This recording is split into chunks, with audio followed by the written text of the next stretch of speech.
स्वागत करता हूं मैं आप सभी छात्र एवं छात्राओं को आपका अपने ही YouTube channel Struggle Arts Classes में। मेरे प्यारे छात्र एवं छात्राओं, आज हम लोग क्लास 12th हो या फिर 10th हो या फिर कोई सा भी क्लास हो, सभी के लिए आज हम लोग जो है शब्द विचार टॉपिक को कवर करने वाले हैं। तो बने रहिएगा आप लोग वीडियो के अंत तक, वीडियो को छोड़कर जाइएगा मत, क्योंकि केवल हम रटाएंगे नहीं बल्कि ट्रिक के माध्यम से, जादू के माध्यम से, मंत्र के माध्यम से आपको हम उसको सिखाएंगे और ज़रूर सिखाएंगे। बने रहिएगा वीडियो के अंत तक। अगर आप इस चैनल पे आए हैं तो निराश होकर के आपको हम जाने नहीं देंगे। चलिए बिना टाइम को व्यतीत किए हुए हम लोग इस वीडियो में आगे बढ़ते हैं। वीडियो को छोड़कर नहीं जाइएगा आप लोग। चलिए वीडियो को यहाँ से हम शुरू करते हैं। ये जो है 10th के लिए भी इंपॉर्टेंट है, बिहार बोर्ड के लिए, 12th के लिए भी इंपॉर्टेंट है, बिहार बोर्ड के लिए, चाहे कोई सा भी बोर्ड हो, सभी बोर्ड के लिए इंपॉर्टेंट है। ठीक है ना।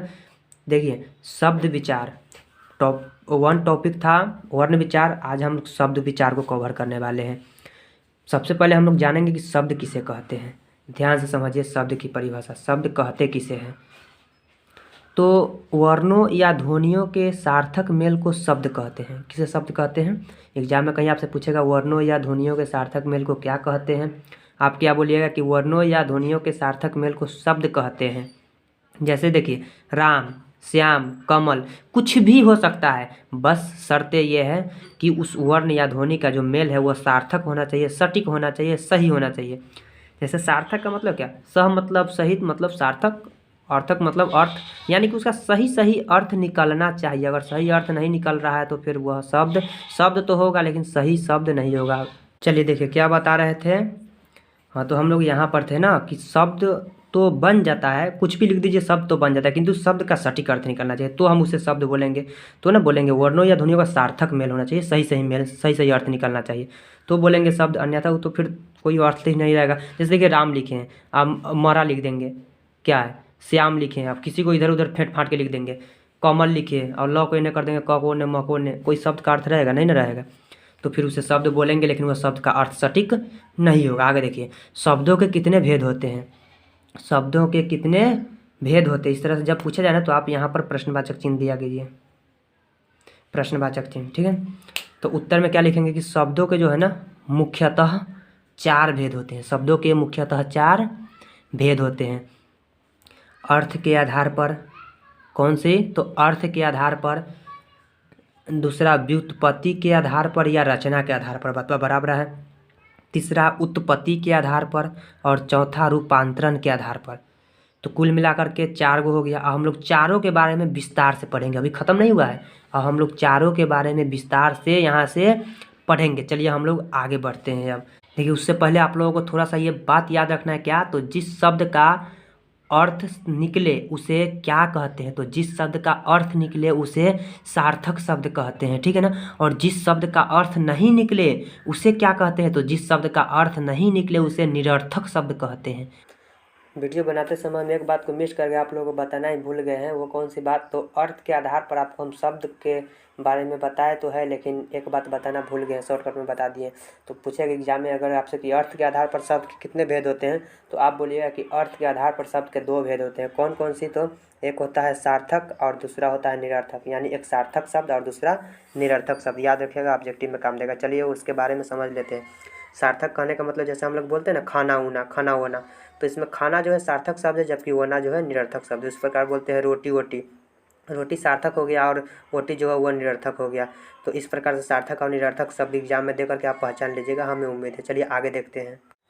एक छोटा सा नोट है, इस नोट को आप लोगों को ध्यान में रखना है, दिमाग में रखना है। नोट कौन सी है? जैसे कि इस नोट है, व्याकरण में निरर्थक शब्द का प्रयोग अकेले नहीं किया जा सकता है, जबकि सार्थक शब्द का प्रयोग अकेले किया जा सकता है। अर्थात सार्थक और निरर्थक शब्दों का प्रयोग कर सकते हैं, यानी सार्थक और निरर्थक शब्द का प्रयोग एक साथ कर सकते हैं। ठीक है ना।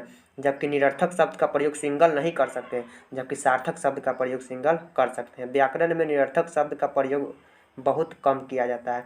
ठीक है ना। सार्थक शब्द का प्रयोग बहुत ज़्यादा किया जाता है, जबकि निरर्थक शब्द का प्रयोग बहुत कम किया जाता है, लेकिन सार्थक और निरर्थक एक साथ देखने को मिल जाता है। यही नोट है, इस बात को आप लोगों को ध्यान में रखना है। अभी तक तो हम केवल एक वाक्य के शब्द के माध्यम से समझ रहे थे। अब एक आध एग्जाम्पल वाक्य के माध्यम से भी समझ लीजिए। जैसे वह उल्टा बोलता है, तो ये तो सार्थक चलेगा। वह पुल्टा बोलता है, ये नहीं चलेगा, किंतु वह उल्टा पुल्टा बोलता है, ये भी चलेगा। ठीक है ना। यानी कि सार्थक और निरर्थक का एक साथ चलेगा, केवल निरर्थक का नहीं चलेगा, केवल सार्थक का चलेगा। ठीक है। चलिए हम लोग आगे बढ़ते हैं। व्युत्पत्ति या रचना के आधार पर शब्द के कितने भेद होते हैं? फिर से प्रश्न किया जा रहा है, प्रश्नवाचक ही चिन्ह होगा, ठीक है ना। व्युत्पत्ति या रचना के आधार पर शब्द के कितने भेद होते हैं?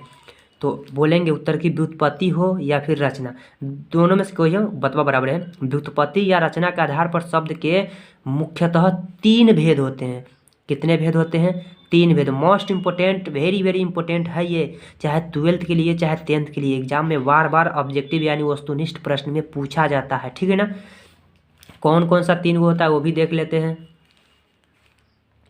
तो पहला होता है रूढ़। पहला कौन सा शब्द होता है? रूढ़ शब्द। दूसरा होता है यौगिक शब्द और तीसरा होता है योग रूढ़ शब्द। अब आपका सवाल है सर जी बता दीजिए तीनों का मतलब क्या होता है? जरूर बताएंगे, आप लोग वीडियो में बने रहिए। चलिए हम लोग आगे जानते हैं, पहले रूढ़ शब्द के बारे में जानते हैं। क्या देखिए, जैसे रूढ़ शब्द, अब रूढ़ शब्द किसे कहते हैं तो समझिए रूढ़ शब्द के बारे में। पहले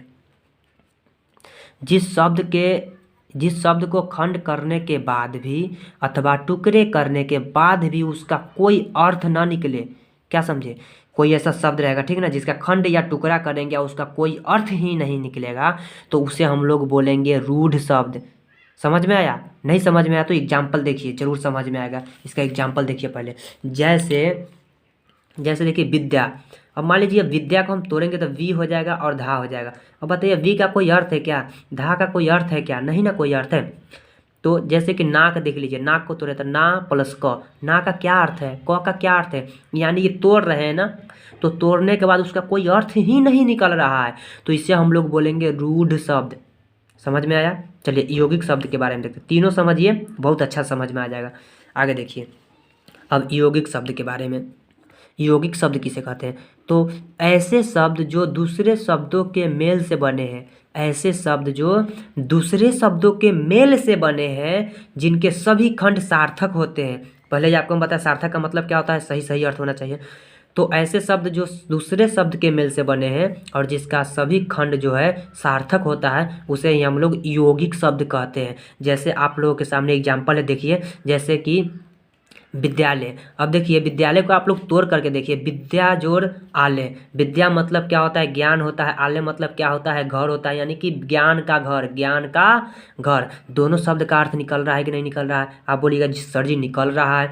तो देखिए तोड़ने के बाद दोनों शब्द का अर्थ निकला, तो इसको हम लोग कौन सा शब्द बोलेंगे? एग्जाम में पूछेगा विद्यालय में कौन सा शब्द है, तो बोलिएगा यौगिक शब्द है। क्यों? क्योंकि इसको तोड़ने के बाद अर्थ निकल रहा है, इसीलिए ये यौगिक शब्द है। आगे देखिएगा, जैसे एक और एग्जाम्पल, हिमालय। तोड़ेंगे तो क्या होगा? हिम जोर आलय। ये आकार कटा हुआ है, ठीक है ना, ये जो आकार लिखा हुआ है, आकार यहाँ पर ये कटा हुआ है, ये नहीं होगा, ये नहीं होगा, ठीक है ना। तो हो जाएगा हिम जोर आलय। हिम का मतलब बर्फ होता है, आप लोग जानते हैं। आलय मतलब क्या होता है? तो घर होता है, यानी बर्फ का घर। तो बताइए दोनों शब्द का अर्थ निकला कि नहीं निकला? ये दोनों शब्द का अर्थ निकला, तो ये कौन सा शब्द हो जाएगा? यौगिक शब्द हो जाएगा। तो वही ना हम परिभाषा में लिखा है, ऐसे शब्द जो दूसरे शब्द के मेल से बने हैं और जिसके सभी खंड सार्थक होते हैं। तो विद्या दूसरा शब्द था, आलय दूसरा शब्द था, जोड़े तो विद्यालय हो गया। उसी प्रकार हिम दूसरा शब्द, आलय दूसरा शब्द, जोड़े तो हिमालय हो गया। और इसका दोनों का अर्थ है कुछ, तो इसको हम लोग बोलेंगे यौगिक शब्द। समझ में आया? रूट समझ में आ गया, जिसको तोड़ने के बाद कोई अर्थ नहीं निकलेगा। यौगिक समझ में आ गया, जिसको तोड़ने के बाद अर्थ निकलेगा दोनों शब्द का। अब हम लोग योग रूढ़ के बारे में जानते हैं। अगर आप लोगों को रूढ़ आ गया समझ में, यौगिक आ गया समझ में, तो योग रूढ़ भी समझ में आ ही जाएगा। चलिए योग रूढ़ के बारे में हम लोग देखते हैं, एक मिनट। चलिए देखिए योग रूढ़। योग रूढ़ शब्द किसे कहते हैं? तो ऐसे शब्द जो साधारण अर्थ को छोड़कर, ऐसे शब्द जो साधारण अर्थ को छोड़कर किसी विशेष अर्थ को ग्रहण करता है। क्या करता है? साधारण अर्थ को छोड़ता है और एक विशेष प्रकार की अर्थ को ग्रहण करता है, तो उसे हम लोग क्या बोलते हैं? उसे योगरूढ़ शब्द बोलते हैं। नहीं समझ में आया? देखिए जैसे पंकज। पंकज ये साधारण अर्थ हो गया। पंकज मतलब क्या? साधारण अर्थ। अब ये पंकज साधारण अर्थ को छोड़ेगा, विशेष अर्थ ग्रहण करेगा। पंकज का मतलब क्या होता है बोलिएगा आप? सर जी पंकज का मतलब कमल होता है। जैसे देखिए लंबोदर। लंबोदर साधारण अर्थ को छोड़ेगा, विशेष अर्थ ग्रहण करेगा। लंबोदर लंबा है उधर, जिसका अर्थ था तो वो कौन है? गणेश जी। जैसे देखिए चक्रपाणी। चक्रपाणी, चक्रपाणी किसको बोला जाता है? विष्णु जी को बोला जाता है। इस तरह से बहुत एग्जाम्पल हो सकते हैं। यानी साधारण अर्थ को छोड़ेगा, एक विशेष अर्थ ग्रहण करेगा, उसे योगरूढ़ शब्द कहते हैं। समझ में आया आप लोगों को? रूढ़ शब्द, यौगिक शब्द और योगरूढ़ शब्द। बस हमें संपूर्ण विश्वास है कि समझ में आ ही गया होगा। तो ये था रूढ़ शब्द, यौगिक शब्द और योगरूढ़ शब्द। हम लोग इससे आगे बढ़ेंगे और इससे आगे बढ़ करके समझेंगे, ठीक है ना। रूढ़ में क्या था, तोड़ने के बाद कोई अर्थ नहीं, यौगिक में क्या था, तोड़ने के बाद दोनों का अर्थ निकलेगा, और योग रूढ़ में क्या है कि एक साधारण अर्थ को छोड़कर एक विशेष अर्थ ग्रहण करेगा। तो ये था कुछ। हम लोग इससे आगे बढ़ते हैं और अगला स्टेप के बारे में जानते हैं। चलिए देखिए, अगला आप लोगों को हम किसके आधार पर बताएं, तो अगला आप लोगों को हम बताएं उत्पत्ति की आधार पर, उत्पत्ति के आधार पर। तो आप लोग बोलिएगा फिर आप भी तो व्याकरण से पढ़ा रहे हैं। जी सर, थोड़ा सा आप समझ लीजिए प्रकार कितना होता है, फिर हम ट्रिक के माध्यम से, एक मंत्र के माध्यम से आप लोगों को हम तत्सम और तद्भव शब्द पहचानने का तरीका बताएंगे। ऐसा मंत्र जिसको एक बार अगर आप देख लिए तो समझिए कि आप समझ जाइएगा कौन शब्द तत्सम है और कौन शब्द तद्भव है आसानी से। देखिए, उत्पत्ति की दृष्टि से शब्दों के 4 भेद होते हैं। कौन कौन सा हो, तो एक तत्सम, दूसरा तद्भव, तीसरा देशज और चौथा विदेशज। ठीक है ना। उत्पत्ति की दृष्टि से शब्द के कितने भेद हो गए, तो 4, तत्सम, तद्भव, देशज और विदेशज। अब चारों शब्द के बारे में हम लोग क्या करते हैं, बारीकी से समझते हैं कि तत्सम शब्द किसे कहते हैं, भाई तद्भव शब्द किसे कहते हैं, देशज शब्द किसे कहते हैं, विदेशज शब्द किसे कहते हैं। सभी शब्द के बारे में बारी बारी से हम लोग जानते हैं यहाँ से। अब चलिए आगे समझिए। आप लोगों को हम तत्सम, तद्भव, देशज, विदेशज बता दिए। अब आप लोगों को इसमें समझना क्या है कि तत्सम को हम लोग एग्जाम में कैसे पहचानेंगे, और एग्जाम में तत्सम और तद्भव से ही 4 से 5 ऑब्जेक्टिव पूछा जाता है, चाहे 10th हो चाहे 12th हो, कोई सा भी हो, 10th का हो चाहे 12th का, चाहे किसी भी बोर्ड का हो, इससे ज़रूर से ज़रूर पूछा जाता है। तो आप लोग वीडियो में बने रहिएगा, वीडियो को छोड़कर नहीं जाइएगा, वरना मेरा क्या घाटा है, आपका ही जाता है। चलिए समझिए इसमें तत्सम शब्दों को पहचानने का कुछ मूल मंत्र, रूल बोल सकते हैं, नियम बोल सकते हैं, आप कुछ भी बोलिए, क्योंकि ऐसा नियम कहीं भी नहीं बताया जाता है। आप देखिए ना, व्याकरण में ही देखिए ना, केवल सीधे क्या है, व्याकरण में सीधे लिख दिया गया है, क्या इससे समझ में आएगा, कुछ रूल नियम हम लिखा गया नहीं ना। और आपको हम यहाँ पर रूल नियम के माध्यम से बताएंगे। जैसे देखिए, तत्सम शब्दों को पहचानने का कुछ मंत्र या रूल नियम बोल सकते हैं। जैसे देखिए, पहला रूल क्या है, इसी रूल को आपको दिमाग में रखना है, यही मंत्र है। जो शब्द संस्कृत के समान हो वह तत्सम होगा। किसे बोलेंगे, जो शब्द संस्कृत के समान, संस्कृत के तरह होगा ना, वह तत्सम होगा। जैसे देख लीजिए, जगत, गृह, फल, पुष्प, पुस्तक इत्यादि सब जो शब्द है ना, यह सबका सब संस्कृत के समान है, संस्कृत का शब्द है, इसलिए ये सबका सब तत्सम है। ठीक है ना। रूल नंबर 2 में देखिए, कुछ रूल बताएंगे, रूल को समझिएगा आप लोग ध्यान से। ठीक है ना। रूल नंबर 2 देखिए क्या बोल रहा है कि किसी भी शब्द में अक्ष, त्र, ज्ञा लगा हो तो वह तत्सम होगा। क्या है पहचान, तो अक्ष लगा रहेगा, त्र लगा रहेगा, ज्ञा लगा रहेगा, यानी सब में से कुछ भी लगा हो तो अगर उस शब्द में लगा रहेगा तब पूछेगा क्या होगा, तो तत्सम, तद्भव, देशज, विदेशज ऑप्शन में रहेगा। तो देशज और विदेशज को तो पहले ही छांट देना, और तद्भव को भी छांट ही देना, क्योंकि तत्सम होगा ना, अक्ष, त्र, ज्ञा लगा हुआ है। तो जैसे देखिए, परीक्षा, रात्रि, ज्ञान, इस तरह से बहुत सारा शब्द हो सकता है, हम इत्यादि कर दिए 2-3 लिख करके। ठीक है ना। आगे देखिए, जिन शब्दों में मूर्धन स, तालाब स लगा हो वह तत्सम होगा। यानी कोई सा भी शब्द दिया रहेगा और उसमें या तो मूर्धन सा लगा रहेगा या फिर तालाब सा लगा रहेगा, और तब पूछेगा कौन सा शब्द है, तो आप बोलिएगा तत्सम शब्द है भैया। अब कोई व्यक्ति पूछेगा, बोलिएगा तत्सम है, पूछेगा कैसे आपको पता है, तो आप बता दीजिएगा हम फलना चैनल से पढ़े हैं, उस पर सर जी बड़ा प्यार से पढ़ाते हैं, समझाते हैं, वैसा कहीं नहीं पढ़ाया जाता है। ठीक है ना। चलिए आगे देखिए, रूल नंबर 3 हो गया। रूल नंबर 4 में देखिए, जिन शब्दों के अंत में एक बिंदु कहने का मतलब ऐसे देखिए, यहाँ पर ऐसे चिन्ह पार के ऊपर एक बिंदु हम लोग ऐसे दे देते हैं ना, तो वही ब्रैकेट में एक बिंदु भी लिख दिया, लगा हो वह तत्सम होगा। जैसे कोई सा भी एक शब्द रहेगा, ठीक है ना, उसके ऊपर एक ऐसे बिंदु लागल रहेगा, तब पूछेगा कौन सा शब्द है, तो बोलिएगा तत्सम शब्द है भैया। जैसे कि जैसे हम लिखे नहीं है, लेकिन बहुत सारा ऐसा शब्द होता है जिसके ऊपर एक ऐसे बिंदु लगा रहता है। कुछ भी शब्द ले लीजिए, एक बिंदु लगा होगा तो तत्सम बोलिएगा। ठीक है ना। आगे देखिए, 5 नंबर रूल में क्या बोल रहा है, जिन शब्दों में री लगा हो वह तत्सम होगा।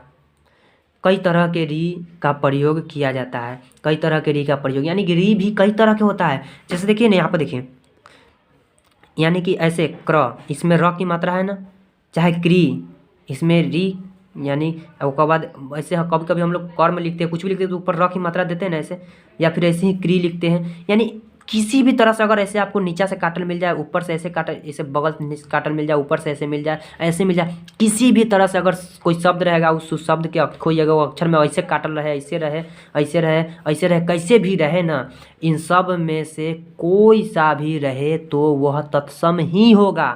क्या होगा, वह तत्सम ही होगा। जैसे कर्म ही एग्जाम में पूछ दे, कौन सा शब्द बोलिएगा तत्सम है, पूछेगा क्या कैसे पहचाने तो बोलिएगा ऊपर सर जी बताए थे, ऊपर अगर ऐसे र लगा रहे, बगल से र रहे, ऐसे रहे, किसी भी तरह से रहे तो वह तत्सम होगा, ठीक है ना। तो तत्सम आप लोग पहचान लीजिएगा, ये तत्सम के पहचानने का नियम है। अभी बने रहिए, अभी वीडियो के एंड तक बने रहिए, अभी और भी हम बताते हैं। अभी देखिए ये वो तो हम बताएं आप लोगों को तत्सम के पहचानने का कुछ नियम। अब देखिए तद्भव को पहचानने के कुछ नियम, तद्भव शब्द को कैसे पहचानेंगे। चलिए देखिए तद्भव शब्द को, जैसे इसको थोड़ा सा हम सही कर लेते हैं। देखिए जो संस्कृत से आया हो, अर्थात जिसको संस्कृत का अर्थ दे दिया जाए, या जिसका संस्कृत से जन्म हुआ है, वह तद्भव होगा। समझ रहे हैं, यानी कि तत्सम के बिगड़े हुए रूप को तद्भव कहा जाता है। देखिए तत्सम अग्नि होता है, और अग्नि को हम लोग क्या बोलते हैं, आग बोलते हैं। तो आप लोगों को लगेगा कि तो बिगड़ल है कि सुधरल रूप है आग, नहीं नहीं, सुधरा रूप अग्नि ही शुद्ध होगा। हम लोग उसको बिगाड़ दिए हैं, रूप को, अग्नि को आग कर दिए। हालांकि आग कहने से ही सब समझता है, दुनिया का अधिकतर लोग तद्भव शब्द को ही समझता है, तत्सम कम समझता है। अथवा देखिए, अथवा उसी में, अथवा तत्सम के बिगड़े हुए रूप को तद्भव कहते हैं ना। जैसे अग्नि, देखिए अग्नि ये पहले से तत्सम है और इसको आग कर देंगे तो ये तद्भव हो जाएगा। कुब्ज पहले से तत्सम है, इसको कुबरा कर देंगे, इसका मतलब कुबरा होता है, कुबरा कर देंगे तो तद्भव हो गया। कर्पूर पहले से तत्सम है, इसको हम लोग कपूर कर देंगे तो यह तद्भव हो जाएगा। तो इस तरह से आगे देखिए अगला, तद्भव शब्दों को पहचानने का कुछ मूल मंत्र, वो तो परिभाषा था ना। चलिए तद्भव शब्दों को पहचानने का कुछ मूल मंत्र। पहला रूल देखिए, जिन शब्दों में चंद्र बिंदु लगा हो, जिन शब्दों में इस तरह से ऐसे ये ब्रैकेट में घिरा हुआ ऐसे चंद्र बिंदु होता है ना, ऐसे देखा ऊपर ना चंद्र बिंदु, चंदा मामा वाला, तो जिन शब्दों में चंद्र बिंदु लगा हो वह तद्भव होगा। सिंगल एक बिंदु रहे ऐसे ऊपर तो तत्सम, और चंद्र बिंदु रहे तो तद्भव। समझ रहे हैं, जैसे आँख हो गया, और ये बहुत सारा एग्जाम्पल हो सकता है, अभी दिमाग में उतना चल नहीं रहा है, लेकिन आप लोग समझ सकते हैं। चंद्र बिंदु हो तो तद्भव, एक बिंदु हो तो तत्सम।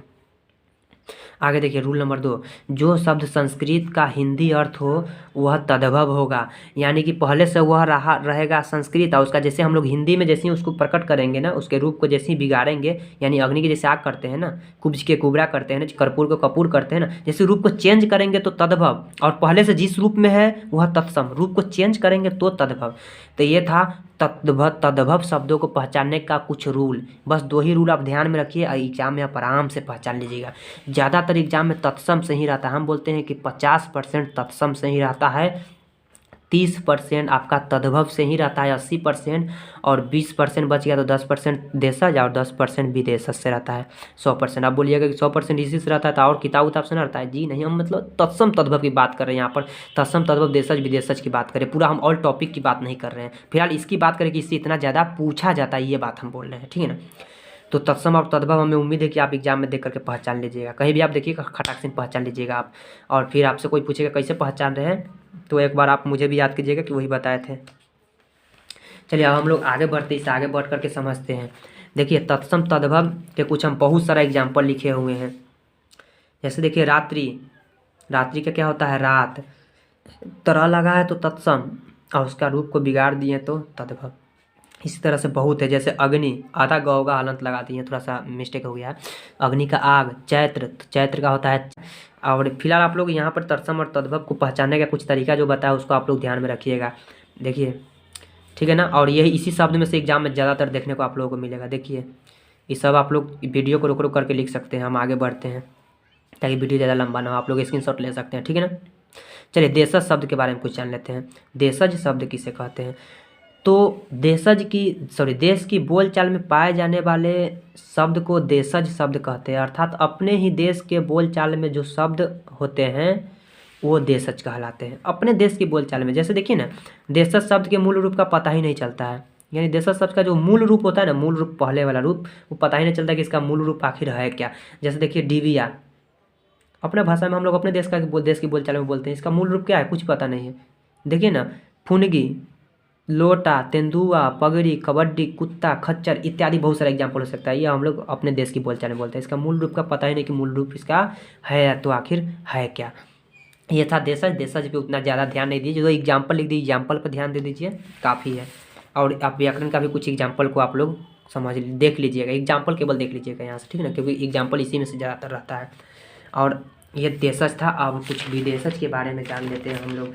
तत्सम हो ही गया, तद्भव हो ही गया, देशज हो ही गया, कुछ विदेशज के बारे में जान लेते हैं। चलिए देखिए, जिन शब्दों का जन्म विदेशों में हुआ है, जिन शब्दों का जन्म विदेशों में हुआ है उन्हें विदेशज कहते हैं। यानी कि बहुत ऐसा शब्द है जिनका जन्म अपने देश में नहीं हुआ, अपने देश में नहीं बल्कि विदेशों में हुआ है, और विदेश से ही लोग जो है ना शिक्षित करके आकर के यहाँ पर यूज किए, अंग्रेजवा सब आकर के यहाँ पर बस आया, यहाँ पर अंग्रेजी शुरू कर दिया, जिसके कारण यहाँ पर अंग्रेजी जो है चलने लगा, विदेश का भाषा है, अब इसीलिए यहाँ पर ज़्यादा प्रचलित हो गया, तो उस शब्द को विदेशज कहेंगे, ठीक है ना। जैसे देखिए ना, बहुत सारा एग्जाम्पल है। हॉस्पिटल, ये विदेश का शब्द है, देश का थोड़ी ना है। डॉक्टर, आराम, अफसोस, असर, किस्मत, ख्याल, ऑपरेशन, ऑक्सीजन, ये सब का सब देशज शब्द थोड़ी है, सब विदेशज है, इत्यादि बहुत सारा इसलिए एग्जाम्पल हो सकता है ऐसा, ठीक है ना। तो ये था कुल मिलाकर के तत्सम, तद्भव, देशज और विदेशज के बारे में। कुछ वर्ण संकर के बारे में जान लीजिए। आप बोलिए कि सर जी वर्ण संकर के बारे में आप कहाँ बताएं, ये कुछ आधुनिक व्याकरण में दिया हुआ है, ठीक है ना, आधुनिक व्याकरण जो आया तो उसी में है, एग्जाम में इससे पूछता नहीं है। खैर हम बता देते हैं, 2 मिनट ध्यान दे दीजिए, क्या दिक्कत है। अगर आप चाहें तो वीडियो इतना दूर स्किप कर सकते हैं भगा के, लेकिन देख लीजिए, ज़्यादा बेटर रहेगा। वर्ण संकर यानी 2 भाषाओं से बने शब्द को वर्ण संकर कहते हैं। 2 भाषाओं से बने शब्द वर्ण संकर कहलाते हैं, यानी एक भाषा नहीं बल्कि 2 भाषा से बना रहेगा। जैसे कि हिंदी फारसी, हिंदी प्लस आराम, क्या लिखा हुआ है सर, आवारापन। आवारापन जो है ना, हिंदी और फारसी से मिलकर के बना हुआ आवारापन, एक भाषा से नहीं मिलकर के बना। तो पूछेगा आवारापन कौन सा ये शब्द है, तो आप लोग बोलिएगा वर्ण संकर शब्द है। जैसे देखिए, बेधड़क, नोक झोंक, कमीनापन, उसका बाद फलदार, इत्यादि बहुत सारे एग्जाम्पल हो सकता है। और देखिए, अरबी फारसी, अरबी फारसी से गलतफहमी जिसको हम लोग गलतफहमी बोलते हैं ना, वही गलतफहमी, ये जो है ना केवल एक शब्द से नहीं बना हुआ है, 2 शब्द से मिलकर के, अरबी और फारसी से मिलकर के। जैसे देखिए, गैर जिम्मेदार, ये भी 2 शब्द से मिलकर के, गोताखोर, चाहे जालसाज, चाहे नुकसानदेह, सब 2 शब्द से मिलकर के, अरबी फारसी से मिलकर के बना, तो इसको हम लोग वर्ण संकर शब्द कहेंगे, ठीक है ना। अब हम लोग आगे और लास्ट स्टेप पे बढ़ते हैं। क्या है लास्ट स्टेप? रूपांतरण के आधार पर शब्द के कितने भेद होते हैं।